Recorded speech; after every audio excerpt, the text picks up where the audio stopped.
হঠাৎ করে আপনার কন্টেন্ট মনিটাইজেশন অপশনটি উধাও হয়ে গেছে, তাই চিন্তায় পড়ে গেছেন। তাই এই ভিডিওটা সম্পূর্ণ দেখুন, তাহলে আপনার সমস্যার সমাধান হয়ে যাবে। তাই আমরা সরাসরি আপনার ফেসবুক অফিসিয়াল অ্যাপসে চলে আসবো। আসার পরে এখানে থ্রি ডট অপশনটা আছে, অপশনটা ক্লিক করব। ক্লিক করার পরে এখানে আমরা একটু লোডিং হচ্ছে, আপনারা সম্পূর্ণ ভিডিও দেখবেন, তাহলে বুঝতে পারবেন কীভাবে আপনার সমস্যার সমাধান হয়ে যাবে, করতে পারবেন।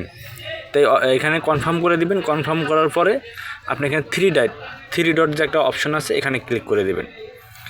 ক্লিক করার পরে আপনি এখানে মনিটাইজেশন অপশনটি খুঁজে বের করবেন, এখানে ক্লিক করে দেবেন। ক্লিক করার পরে এখানে নিচে দেখবেন আপনার কন্টেন্ট মনিটাইজেশন অপশনটি নেই, সবই আছে কিন্তু কন্টেন্ট মনিটাইজেশন অপশনটা নেই। তাহলে আপনি কি করবেন, কীভাবে আবেদন করবেন ফেসবুকের কাছে? তাই সম্পূর্ণ ভিডিওটা দেখুন, আপনাদের কাছে আমি A to Z সব বুঝিয়ে দিব। তাই ভিডিওটা না টেনে দেখতে থাকুন, আমাদের সঙ্গে থাকুন। তাই আপনি ব্যাগে আসবেন, ব্যাগে আসার পরে এখানে আবার থ্রি ডটে ক্লিক করবেন। ক্লিক করার পরে এখানে দেখবেন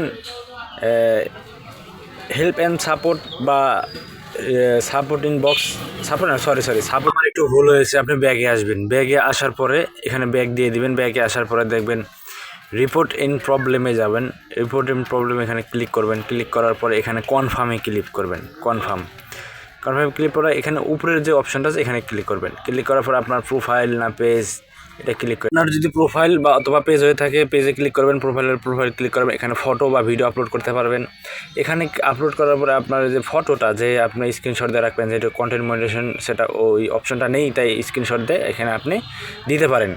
এই ফটোর এখানে আপনি ডেসক্রিপশন যে বক্সটা দেখতেছেন, এখানে আপনাদের বোঝার স্বার্থে আমি আমার নিজের সিটে একটা আমি কপি করে যেভাবে আমি আনছি সেটা কপি করে আমি এই জায়গায় বসে দিলাম। আমার এই কপিটা আপনার চাইলে এটা আমার আইডি থেকে নিতে পারেন।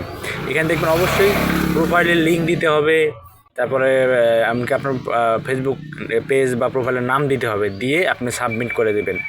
সাবমিট করার পরে এভাবে 6-7 দিন করার পরে আপনি এভাবে আবেদন করার পরে অটোমেটিক এসে যাবে। দেখুন আমার কনফার্ম হয়ে গেছে। এভাবে 6-7 দিন রিপোর্ট করার পরে এসে যাবে। ধন্যবাদ আমার ভিডিওটা সম্পূর্ণ দেখার জন্য।